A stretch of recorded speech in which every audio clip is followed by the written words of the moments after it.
macrofinancial assistance to Ukraine, which will be partially dispersed till the end of the year. Overall, so far, the European Union, the European level have supported Ukraine since the beginning of the year with by now 19 billion euros. But the focus was in the discussion more now on the year to come. It is very important for Ukraine to have a predictable and stable flow of income, and therefore we assume, and Ukraine is telling us that they need approximately 3 to 4 billion euros per month to have enough resources for the basics. And these 3 to 4 billion euros should be financed by the European Union, by our American friends, and by the financial institutions. Therefore, the discussion was around about 1.5 billion per month for Ukraine, financed by the European Union. So this will give overall a figure of 18 billion for the next year, an amount where then Ukraine can count on and where there's a stable and reliable, predictable flow of income. We have tasked the finance ministers to develop the appropriate mechanism, but it was important also to give this signal to Ukraine that we very well know how important this reliable flow of income is. Of course, there are other topics on the agenda. Having seen in the last days the atrocious and deliberate attacks of Russia against civilian infrastructure, Ukraine has other needs that have to be addressed. For example, the mobilization of humanitarian aid to help the most vulnerable in Ukraine to get through this winter. In particular, the more than 11 million internally displaced people by now who need support, who need access to water, electricity, heating, who need shelter. We have announced this week that we will provide a further 175 million euros for food, for shelter, for health support, and for education. And we will provide emergency shelters in the Rivne, Bucha, and Kharkiv regions. Of course, we are in very close contact now with the Ukrainian authorities to look at how we can restore as best and as much as possible electricity, water supply, and other essential services like, for example, heating. For that purpose, Commissioner Lenarčič was on site this week to assess the situation, to activate the civil protection mechanism, and to look at how best and quickly we can support Ukraine to deal with these vicious and atrocious attacks on the civilian infrastructure.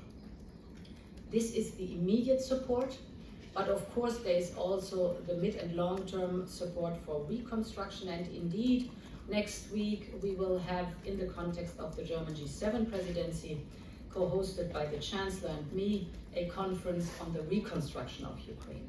This is a conference that looks at the how should we address the reconstruction. It is a huge task.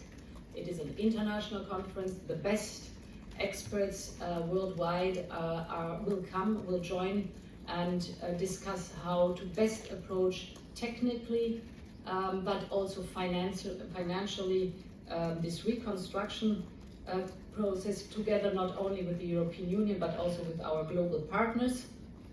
And of course, the reconstruction process and the massive investments that are necessary should be aligned with the needs for reform in order to really pave already the path to EU membership. Ukraine, as you know, is a candidate country, so everything should be focused on this common journey that we will undertake together. The second topic was indeed China. And yes, the discussion showed that we're witnessing quite an acceleration of trends and tensions. It was very clear from the Congress that we've seen that President Xi is continuing to reinforce the very assertive and self-reliant course China has taken. And clearly, China is continuing a mission to establish its dominance in East Asia and its influence globally. And at the same time, we have been witnessing, you will recall that in February, the so-called Agreement on No Limits Partnership between Russia and China right before the invasion in Ukraine. So these developments will affect the EU-China relationship.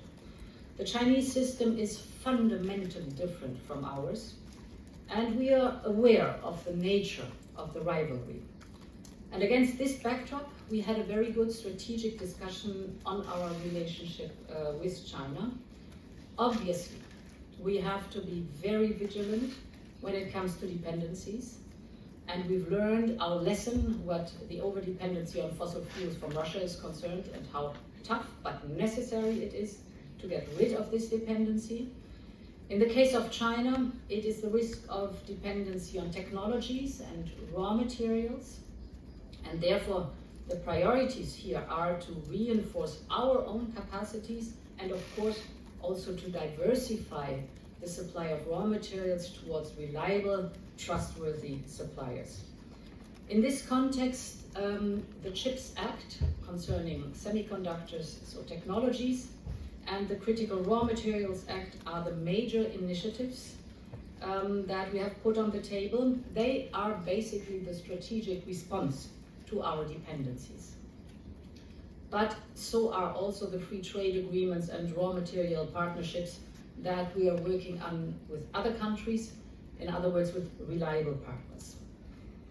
The recent foreign direct investment screening is also a strong tool that has been given to us. So with our new instruments, like the International Procurement Instrument and the Regulation on Foreign Subsidies, we will have a new foundation how to approach China. Those two, the International Procurement Instrument and the foreign subsidies, these regulations will enter into force in spring next year. This shows there is a broad approach on the judicial side towards the risks we see in the relationship with China, also the difficulties to achieve a level playing field, and the steps forward we have taken to solve here the imbalances and to re-level the playing field. I hope we can soon add another layer to that. That will be our anti-coercion instrument. A broad discussion on all these different topics, an excellent discussion and a very good counsel. And with that, Barland, I give the floor back to you. Thank you, Madam President. Sam, we'll start with you, Sam Fleming.